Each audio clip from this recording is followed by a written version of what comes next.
once the queen of Twitch, the poster child for wholesome content in a world of toxicity. Pokimane built a career off being clean, relatable, friendly. She didn't yell, didn't rage, didn't stir drama, at least not on the surface. But behind the polished thumbnails and PG-rated live streams, a different story was starting to unfold. Critics whispered that her brand wasn't just clean, it was fake, too curated, too corporate, too perfect. And when the cracks finally showed, the internet was ready to devour her. This is the story of how one of Twitch's most beloved creators almost lost everything. Not because she broke the rules, but because she followed them too perfectly. Hi, I'm Scandalize, and I uncover the stories they don't want you to hear. The rise, the fall, the lies, the leaks, and the power behind the curtain. Because every legend has a dark side, and I'm here to show it to you. Before the $1 million sponsors, before the Twitter debates and trending hashtags, Pokimane was just another college kid streaming from her bedroom. No fancy setup, no manager, just gameplay and charm. And that charm worked. She wasn't like other streamers screaming at screens or selling outrage. She was chill, smart, approachable, a rare kind of calm in the chaos of Twitch. Brands noticed. Media platforms like Forbes, Wired, and Rolling Stone praised her as the future of streaming. She became the face of female gamers, a safe space in the loudest, most toxic corner of the internet. But that's exactly where the problem began. As her popularity exploded, so did the expectations. Every brand wanted to work with Pokimane. Every viewer expected her to be flawless. No drama, no scandals, no mistakes. But here's the truth about the internet. The higher you climb, the more people wait for you to fall. And for Pokimane, the first signs of backlash came from an unexpected source: other creators. In 2020, Pokimane did something that triggered a wildfire. She issued DMCA takedowns against smaller creators who used clips of her streams. It wasn't illegal, but in the world of online creators, it was seen as betrayal. Commentary YouTubers like It's a Gundam called her out, saying she was abusing her platform, silencing criticism, punching down. Pokimane responded with confidence, joking about sponsors dropping critics and brushing off the backlash. But the internet never forgets. And now, people were asking, was Pokimane really wholesome or just calculated? Then came the OfflineTV drama. In late 2020, former housemate Fedmeister was accused of misconduct, and Pokimane was at the center of the fallout. Private messages between the two leaked, and the image was no longer clear. Pokimane had presented herself as distanced from Fed's behavior. I felt a growing distance between me and the people within OfflineTV, and also the people within our greater friend circle. This was coincidental with the time that everybody was also becoming a lot closer to Fed. But the DMs told a more complicated story. Flirting, mixed signals, and behind-the-scenes manipulation. Fans felt betrayed. Some said she was hiding the truth to protect her image. Others defended her, claiming she was forced into silence. But either way, her brand of always honest, always kind took a massive hit. Overnight, Pokimane's reputation split in two. On one side, her loyal fans. On the other, a growing army of skeptics, calling her two-faced, corporate, or worse, manipulative. Every tweet, every sponsorship, every apology was dissected, turned into content, used as evidence that Pokimane was never real. And the scariest part, she said almost nothing. No drama videos, no fiery response, just silence. And that silence felt louder than any scandal. By 2022, the Twitch landscape had changed.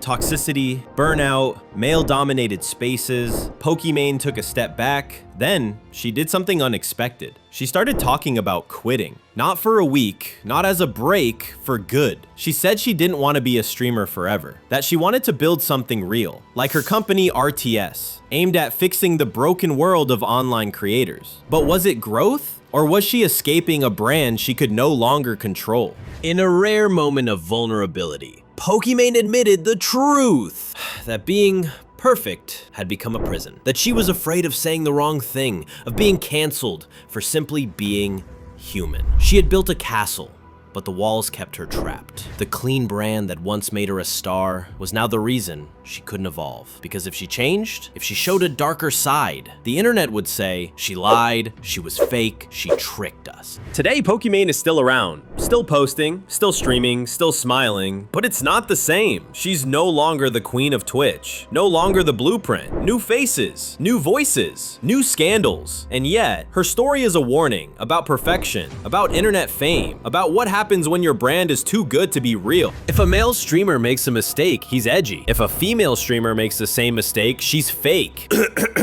This idea became a flashpoint in the Pokimane discourse. Critics argued that she was held to an impossible standard.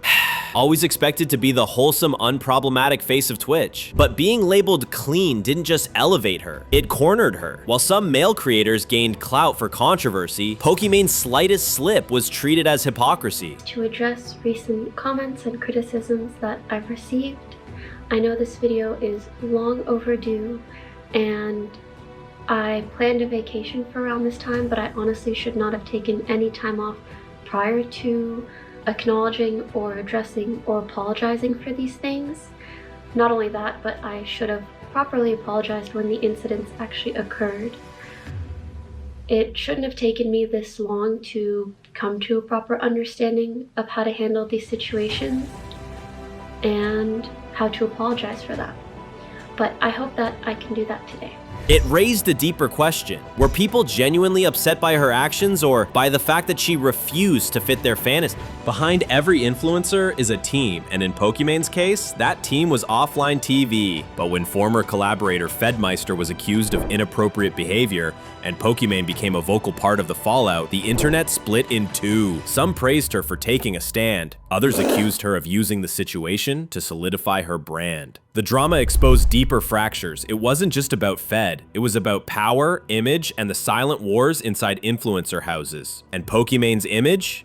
It became a battlefield. Online fame is theater, and few understood that better than Pokimane. But over time, fans began noticing a disconnect. The bubbly, perfectly filtered persona didn't always match the tired, frustrated woman behind the mic. Was she changing, or had the mask just slipped? Many influencers create a version of themselves online, but when your entire brand is built on relatability, even small cracks can feel like betrayal. In 2022, Pokimane took a step back. She said she was burned out, tired of being the perfect version of herself the internet expected. It wasn't the first time, and it wouldn't be the last. But this time, people paid attention. Her breaks opened a larger conversation about the pressures of being always on, about parasocial relationships, about how fame on the internet comes with no off switch. And suddenly people weren't debating Pokimane the brand, but Imane the person. Pokimane's next move wasn't scandalous, it was strategic. She started creating content on her own terms. Podcasts, vlogs, guest appearances. Less Twitch, more control. Some called it a reinvention, others called it a retreat. But one thing was clear, she was no longer trying to be the platform's sweetheart. She was trying to be something harder to cancel. Authentic. After all, when you stop pretending to be perfect, there's nothing left to expose.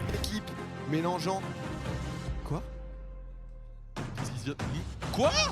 10 000 balles! Putain, Pokimane! Pokimane! Aïe aïe aïe aïe aïe aïe! Et 1000 balles! Milouf! What the fuck? Oh, il y a eu 11 000 euros, mais. What the fuck? Poki! What the fuck? Yeah, Poki, thanks a lot from all the French community. Pokimane didn't just grow an audience. She cultivated a following that felt like they knew her. They watched her eat, sleep, laugh, cry. For millions, she became more than a streamer. She was a digital friend. But here's the trap. When fans feel entitled to a creator's life, even authenticity becomes a performance. They wanted her to be honest, but not too honest. Relatable, but never flawed. Available, but never uncomfortable. And when she set boundaries, when she pushed back on toxic parasocial behaviors, she wasn't applauded. She was attacked. Because in a world where attention is currency, access becomes expectation. Pokimane's brand wasn't just clean, it was corporately clean. And that made her a prime target. Because on the internet, the same people who build you up will destroy you just to feel involved. She became the symbol of what many resented: algorithmic success, corporate partnerships, media praise. And so every time she blinked wrong, it became content. She didn't have to do anything scandalous, she just had to exist as a woman woman succeeding in a male-dominated space, and that made her a lightning rod for every fragile ego, every bored critic, and every fan waiting for their hero to fall. So, where does that leave her legacy? She may no longer top the charts, but her influence echoes through every female streamer who followed. She made brand deals possible. She set a new bar for streaming professionalism. And whether you love or hate her, Pokimane opened the door for thousands of creators who didn't fit the mold. Her rise, her fall, her comeback, all of it is now part of internet history. Not just as a cautionary tale, but as a case study of what happens when you try to be too perfect for a platform that feeds on imperfection. In the end, Pokimane wasn't destroyed by scandal. She was undone by the expectation that she would never have one. She tried to build a brand that could rise above Twitch's chaos, one that was kind, consistent, and clean. But what the internet gave her in views, it took back in scrutiny. Because perfection isn't protection, it's a target. And when your entire brand is being too good to be true, people will spend their lives trying to prove you're not. Pokimane didn't lose because she lied. She lost because she tried to play a game where the rules were rigged from the start. And maybe, just maybe, her greatest mistake wasn't being fake. It was believing she had to be perfect in the first place. When did you start streaming? I was 17 in high school, halfway through my last year, and I streamed part-time, and then I said, this shit, I'm out 2 years into my chemical engineering degree. Damn, what did your parents say? I did a PowerPoint. I was like, look at my income. Oh. So what happens when a creator stops performing and starts protecting their peace? What happens when the most watched woman on Twitch decides that silence is louder than apology? And more importantly, what does that say about us? We built the pedestal, we lit the spotlight, and we turned away the moment the illusion cracked. If Pokimane's story taught us anything, it's this. The internet doesn't just reward controversy, it creates it. And in the end, perfection doesn't keep you safe, it just makes your fall more satisfying to watch. But now, it's your turn. Was Pokimane's downfall inevitable, or was she just too real for a platform built on performance? Comment your thoughts below, let's talk about it, like, subscribe, and hit the bell, because on this channel, we don't just react to drama, we decode it. This is Scandalize, and we expose the stories the internet pretends to forget.